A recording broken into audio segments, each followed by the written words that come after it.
পুরো পৃথিবী হলো রঙ্গমঞ্চ আর বাংলাদেশ হলো তার সদর দপ্তর, যেখানে কমেডির শেষ নেই। এটা এমন একটা দেশ যেখানে এই দেশের সরকারের উপদেষ্টারাই পাল্লা দিয়ে কমেডি করে। বর্তমানে বাংলাদেশ সরকারের কোন উপদেষ্টা কার থেকে বেশি কে কমেডিতে অংশগ্রহণ করছে, কমেডির কথা আসবে আর আমাদের আইন উপদেষ্টার কথা আসবে না, সেটা তো কখনো হতেই পারে না। ওনাকে দেখলাম 2 দিন আগে ভাষণ দিয়ে জোর গলায় বলছে, আমি কোনো খেলোয়াড় নই, আমি কোনো অভিনেতা নই, আমি যেটা করব আপনি দেখতে পারবেন। আগে অনেক কাজ করেছে যা কোনোদিন বাংলাদেশের ইতিহাসে হয়নি। তার কথা শুনেও মনে হলো তিনিও তার মন্ত্রণালয়ের অফিসাররা জীবন দিয়ে কাজ করছেন, আর দেশের বিচার আচারের দিকে তাকালে মনে হয় তিনি হিন্দি চুলো ছিঁড়তে পারেন নাই। অথচ তার পূর্বের স্ট্যাটাস দেখলে মনে হয় তিনি দায়িত্ব পেলে কাজ করে দেশের চেহারা পাল্টে ফেলতেন। কিন্তু এখন পর্যন্ত তিনি দায়িত্ব পাওয়ার পর যতগুলো অঘটন ঘটেছে তার একটিরও বিচার হয়নি। তিনি পোস্ট করে একবার বলেছিলেন তিনি দায়িত্ব পেলে দেশের মন্ত্রী মিনিস্টারদের কখনো বিদেশে চিকিৎসা নিতে দিতেন না, অথচ তার চোখের সামনে দিয়ে কোটার স্বাস্থ্য উপদেষ্টা বিদেশে চিকিৎসা নিতে চলে যাচ্ছে।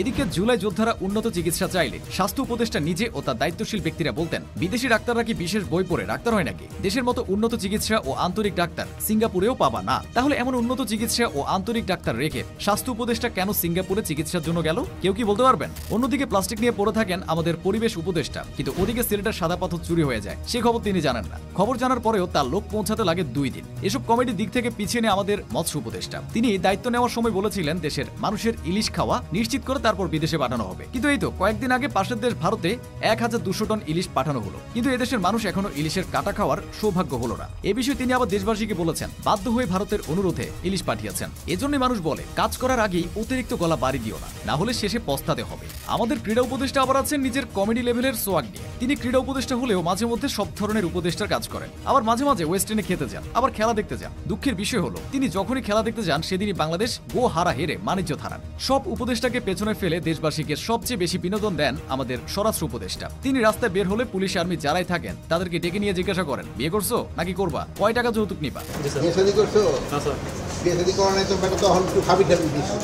আবার মাঝে মাঝে কেউ কাজে ফাঁকি দিলেও ধমক দেন, কিন্তু তার ধমক দেওয়ার স্টাইল দেখলে আমার হাসি পেয়ে যায়। তথ্য ও সম্প্রচার বিষয়ক উপদেষ্টার আবার তার নিজের মন্ত্রণালয় নিয়ে কোনো কাজ নেই, তিনি কাজ করেন ফেসবুক স্ট্যাটাস নিয়ে। তিনি সবসময় চিন্তায় থাকেন কিভাবে কি প্রচার করলে দেশের রাজনীতিতে একটা বিভাজন তৈরি হবে। এদিকে আমাদের সাংস্কৃতিক বিষয়ক উপদেষ্টার প্রিয় কাজ হচ্ছে ড্রোন শো করা। দেশ যে পরিস্থিতিতেই থাকুক না কেন তার ড্রোন শো করতেই হবে। এই শো করার জন্য হয়তো তাকে উপদেষ্টা বানানো হয়েছে। বিচিত্র এই বিনোদনের বাংলাদেশে সবাই কোনো না কোনো ভাবে বিনোদন দিয়ে যাচ্ছেন। তার সাথে সাথে আমাদের প্রধান উপদেষ্টাও তাদের সাথে তাল মিলিয়ে কখনো নিজের রাষ্ট্রীয় পেজ থেকে জনগণের কাছে অনুদান চেয়ে পোস্ট ডিলিট করে বিনোদন দিচ্ছেন। আবার কখনো এসব কেউ পছন্দ না করলে তিনি মাইকের সামনে এসে আমাকে পছন্দ না হলে আমি চলে যাব বলে বিনোদন দিচ্ছেন। এজন্য এখন আমরা বলতেই পারি পৃথিবীর সকল বিনোদন শেষ হলেও কখনো বাংলাদেশের বিনোদন শেষ হবে না, কারণ এখানকার সরকাররাই দেশবাসীকে বিনোদন দেয়।